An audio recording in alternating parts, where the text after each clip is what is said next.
लग्नानंतर होईलच प्रेम, पण आता खूप सुंदर दाखवत आहेत.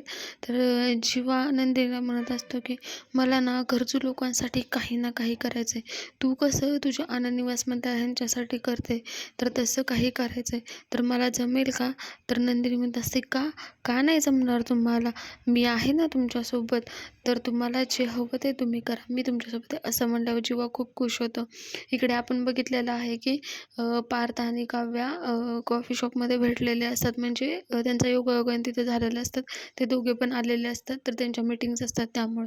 त्यावेळेस ना पार्थ काय करतो, तिथलं गुलाबाचं फूल घेतो आणि काव्याच्या समोर आणतो आणि काव्याला देतो आणि काव्याला म्हणतो, हे धरा फूल. तर ती म्हणते की देशमुख, तुम्ही तुमचे लिमिट क्रॉस करत आहात आता. तर त्यावेळेस ना पार्थ म्हणतो की आय नो माय लिमिट्स. म्हणजे पार्थ लवकरच आता काव्याला प्रपोज करणार आहे. दोघांमध्ये आता बहुतेक प्रेम चालू होणार आहे. असं तर दिसत आहे. आता बघू आपण पुढच्या भागांमध्ये नक्की काय दाखवतात. मालिकांच्या अशाच अपडेटसाठी माझ्या चॅनलला लाईक करा, शेअर करा, सबस्क्राईब करा. तोपर्यंत बाय बाय.